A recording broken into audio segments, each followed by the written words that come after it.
I'm Rob Sarney, and you're listening to What the Heck Fintech, where you'll experience and learn that Fintech is Fin Life. Let's get started.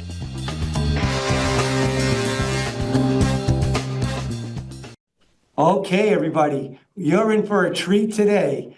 We're going to be here with Mohammed Dastigir, and he has done so much in the fintech ecosystem. He's seen so much, he collaborates with so much. His stories are endless. So, Mohammed, I'm going to kick this off. I want to give a little overview of yourself and how did you get into this fintech ecosystem? I'd love to hear your story. Yeah, absolutely. And Rob is too kind for those tuning in here. He's I would say equally or maybe more connected and has done just a remarkable job in the fintech ecosystem with all of his experience in the industry and then also in the academic space. But yeah, just to answer your question, I mean, basically, my journey started about, oh my God, now I'm dating myself, about 25 years ago when I was at UMass Amherst. And so, yeah, so this is 99, 2000 timeframe. And, basically my dad was sort of your typical, Asian Arab father who basically says, hey, one of my kids needs to be a doctor and the other one needs to be an engineer.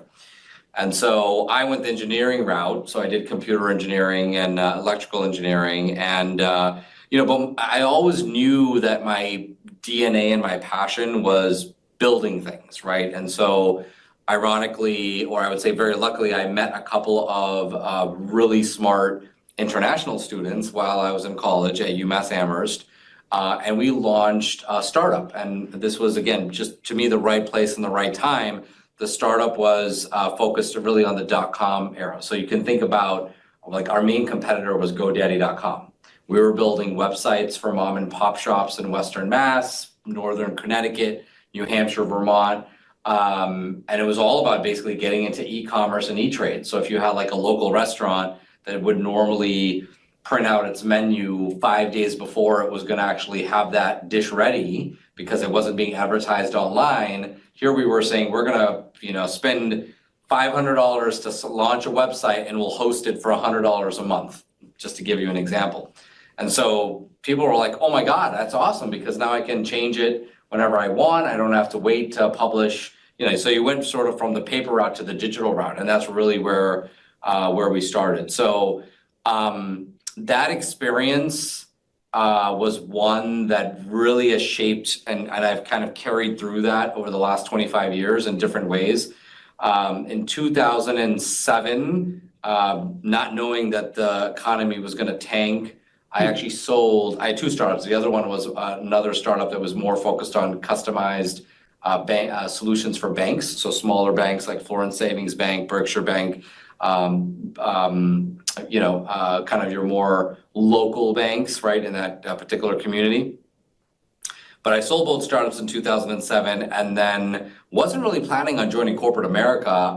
But my cousin is a CAS agent, so a career agent with MassMutual. And just through sort of natural, him trying to sell me insurance and, basically a few other folks that I also knew at MassMutual, I ended up joining MassMutual in 2008 in the technology organization. Spent about 5 years there doing a stint of different sort of product and distribution related launches. And then I was tapped to join the business and help stand up a couple of different business lines at MassMutual. Wow. That was a very rewarding experience because, kind of got me to appreciate how difficult it is at a big company to do something new and different. But the good news is that MassMutual has always been innovative and kind of pushing on the forefront of innovation. So with that in mind, I was able to help launch, along with a number of other big industry partners, the Mass Challenge Fintech program. And again, this is something that I can't take credit for individually. It's more of a community effort that came together across different industry partners to launch that. And then most recently, where I met you and a bunch of other awesome folks is through that public-private partnership with the Mass Fintech Hub, which is focused on making Massachusetts the next Silicon Valley, I guess. So a lot there, but I wanted to give you kind of a context of really the startup and entrepreneur mindset has kind of driven and shaped my career over the last 25 years. And I wouldn't want to be doing anything else. And you know, for folks that are tuning in, Rob and I just came from the 7th annual Mass Challenge FinTech finale, which was absolutely amazing. But Great show. Yeah, Great. applause there. Yeah, that was awesome. Now it all fits together because you help coach and mentor and guide so many startups, fintech startups. What do you see in their eyes that, because you've been this journey, Yeah. you lived that journey. Yep. You must get a blast out of seeing the excitement in their eyes, and then because you know what they don't know, and then you see them take it. Like how does that work, and what is that process you do? Because they must eat it up with a spoon. Yeah. Well, you know, the funny thing is, it's always about when you have, and especially if you're a student. So, you know, thinking about Massachusetts and thinking about the Commonwealth, we have some of the most talented students that are in the world here. Absolutely. Some of them may know what they're doing, like, hey, you know what, I'm going into medicine or I'm going into this, but a lot of them don't know, and they have that curiosity angle, which is awesome, right? And I think that's really, again, what kind of allows us to do big and innovative things, but they just don't know where to go. And so that's what I still see. I mean, when you hear the questions about students, they're usually confused in a couple of different manners. One of it is like, well, I want to do this degree, but I'm not really sure what this means, and I'm not really sure what my future is going to look like. And then on the flip side, it's like, well, I have this great business idea, but I have no idea what to do, and I have no idea who to go to, and I have no idea who to, or they have some idea, but they're not really sure if that's right. So, but I was just speaking to a group of, and some of these students, you know, from WinU, there's 14 students, and you could see that they were like, oh, you know, we have these great business ideas. We're in the WinU FinTech Accelerator, but then we're not sure what to do next. And this is where I think, again, people like you, myself, and a bunch of other folks within our ecosystem, we need to be those people helping these students out because they're the next generation of the future. Right. And I think, and that's where I'm like, the time that we invest and you know, kudos to Rob for kind of launching this podcast, because this education and these moments of helping the younger generation and really listen to those who have kind of been through this stuff is key, because that's how you're going to learn, and that's how you can kind of learn from mistakes and not have to be repeating those mistakes. And it's fine to also repeat mistakes, and you never know. Maybe you'll repeat the mistake, but it's not a mistake. They'll just do it better than we did, right? So, right, so you never know.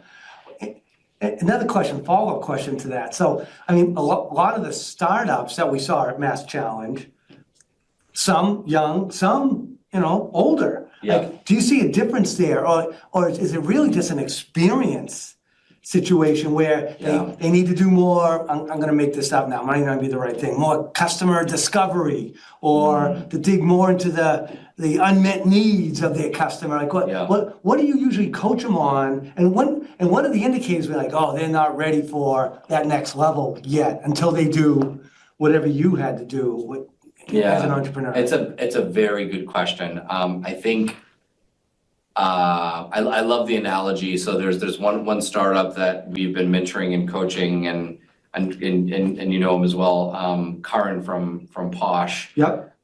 He said it perfectly. He was like, I went to MIT. I thought MIT was super difficult, and I thought there couldn't be anything else that was difficult. I had no girlfriend, no family, no dog, no pet, nothing to worry about, just me and a roommate. And I was like, I just devoted my life, because I knew nothing else to do, to build this startup.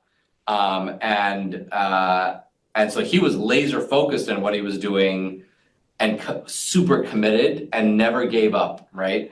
And so I think he's now super successful, right? And that was his MO, and that's what he was doing. I'm not saying that's what everybody should do, because it's, Karan, if you're listening to this, I'm not saying you didn't have a life, but like it sounded like you didn't have a life. But the bottom line is that the effort that he put in, it's really around the effort, the tenacity, and the dedication that was there. You can see the success that he's having now. And there's others who, I think there's a number of folks that we've met, and again, some of these folks you and I have both met together, where they were executives or leaders at big financial companies, or just big companies, and they wanted to make a change. They saw a problem, and they were like, well, you know what? I'm going to quit my cushy 9-to-5 job, and I'm going to go into the deep end and join the startup world. Because they had that passion. So ultimately, I think the common denominator is, if you want to be a successful entrepreneur, you have to have that drive and that passion and that commitment to what it is that you're trying to do. And I mean, if there's a value to what you're doing, it's going to succeed, right? Because then obviously there's a customer base there. But I think maybe where you're going with this is, there's obviously other characteristics that are needed, the patience, the being able to listen, and, things are going to get rough, and don't give up, and, be agile, right? Be able to check and adjust, because you may do it wrong 99 times, and then finally on the 100th time you get it right, and that's the next Amazon, right? So I think it all depends. But you're right. I mean, if it's a startup founder that's relatively new, young, earlier in their, they're just coming out of college, there's a lot of life lessons that they're going to learn through that journey, versus maybe somebody who's already kind of done their career. Maybe folks like you and I have kind of gone through the I don't want to say ringer, but we've gone and we've had the experience. And so now we're like, hey, we see something, we see an opportunity, but we can apply our corporate lens to it, the enterprise readiness and understanding what it takes to sell to an enterprise and all of that stuff. That may help or slow us down. I think the other part of this is, if you're super hungry and thirsty and you're coming out of, and you're kind of younger in your career, you're just running at it at 300 miles an hour.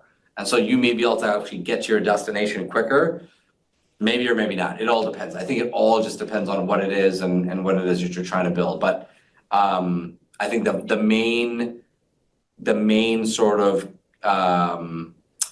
characteristics that are important in order to be successful as an entrepreneur are the ability to listen, the ability to, again, have that determination and dedication, so don't give up, and make sure that you don't burn any bridges, because you never know who it is that you're going to need to kind of work with down the road in order to be successful, right? Or vice versa. So if you may be mentoring and coaching and helping somebody, and down the road that person could become your biggest supporter. Right, that's a life lesson, whether you're an entrepreneur or not, in my opinion. I mean, because even in a corporate setting, the person that you're working for right now, your boss, you might end up being their boss, or vice versa. It could go either way. The person next to you might end up being your manager. That's right. And so, so you treat everyone and collaborate with everyone and help everyone. 100%, right? Yep. And one thing that I always like to say when I was teaching and when I was at Fidelity, IT is hard, STEM is hard. People are harder, right? Because it's really about the people. We'll figure out the IT. We'll figure, but people can change on you every single day. And it depends on the economics. It depends on their own job. It depends on their family situation. All those factors come into play. Yeah, exactly. And you have to read people. Do you see, as you coach and mentor these entrepreneurs, and even the young ones, some of them have a natural knack of emotional intelligence and to read people. Some don't, because they're so technically smart. They're unbelievable, STEM-wise, coding-wise, whatever it is, AI-wise. But they might have the people, or they have, just the people skills and not the coding, or they have both. Yeah. What have you seen, and how do you coach up that super smart STEM person that just doesn't have the people skills? You coach them up because they have a great idea, but are they the right ones to lead it or not? Have you bumped into that at all? Great question. And as we were thinking about that, there was a couple of like different scenarios and individuals that pop in my mind, and I won't say anything. But yeah, no, that's spot on. I think, one big thing, and this is, by the way, a key thing about success when you're talking about entrepreneurs and startups, is that what I'm going to call self-awareness. Being able to be self-aware, and a lot of this ties back to listening and, also some other cultural competencies may be in there, but definitely the ability to be self-aware around how you're showing up, how you're communicating, how you're listening. Are you really listening? Are you just looking for a rebuttal? You know what I mean? And then being receptive to change, because there may be some feedback that you don't want to hear, right? And how do you take that? What's the best way to absorb that? So, so I think you're spot on. I mean, I think, I've run into situations where I could be mentoring a student, or whoever it is, but it's usually students that I'm mentoring or entrepreneurs, right? So some of these are entrepreneurs that are recent grads but they're very, I would say, they're almost stuck in their ways and they don't want to listen and they don't want to, and then you can tell they run into problems down the road. And I'm sure it's not just myself that's advising them. There could be other folks that are advising them and they may not want to follow it. And this is where when I go to entrepreneurs, I say, make sure you have every startup should have some board members. And those board members should be board members that are really pushing you. And pushing you in the right way, pushing you so that you can succeed. Because that feedback that you get, which maybe you perceive as negative or harsh or hard, is probably going to be some of the most important feedback for you to get in your career, life journey, whatever you want to call it. And again, that applies to whether you're in a firm or whether it doesn't matter where you are, it's the same application.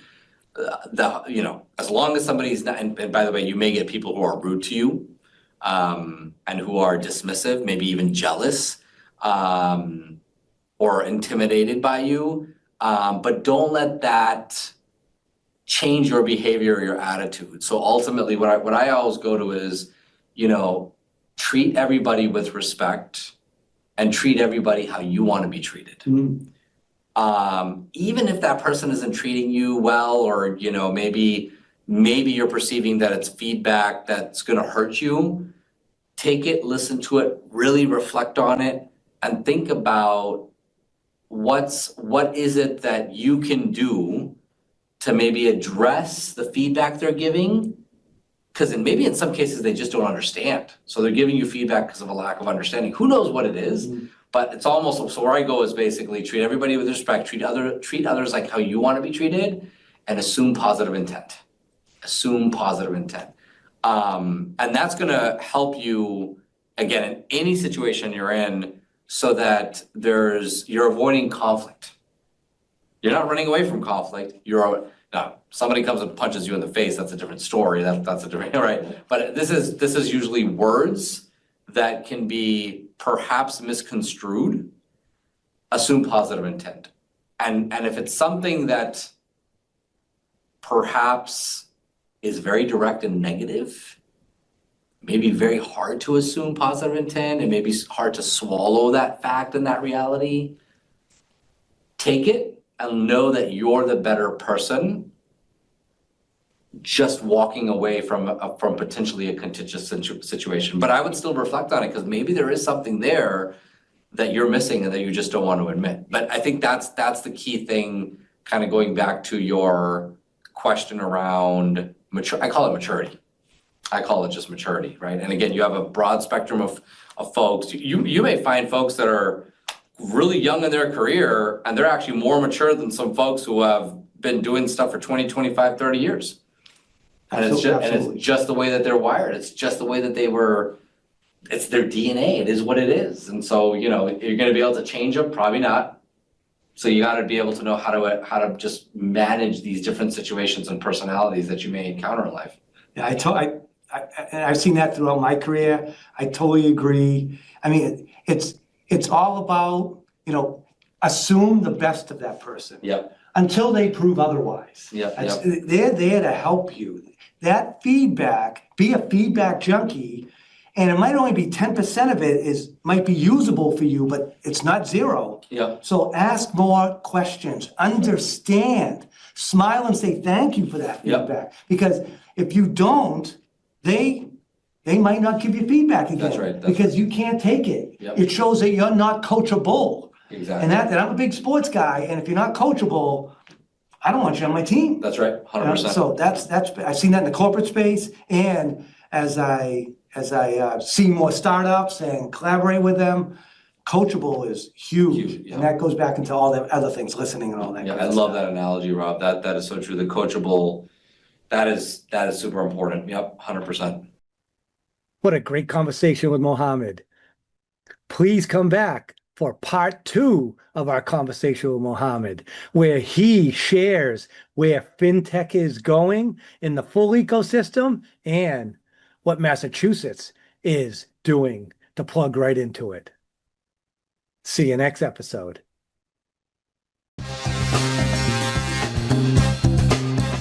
Thank you for listening to What the Heck Fintech. Make sure you tune into our next episode as we continue to interview fintech leaders and share real-world stories from across the fintech ecosystem, so you can fully understand that fintech is fin life.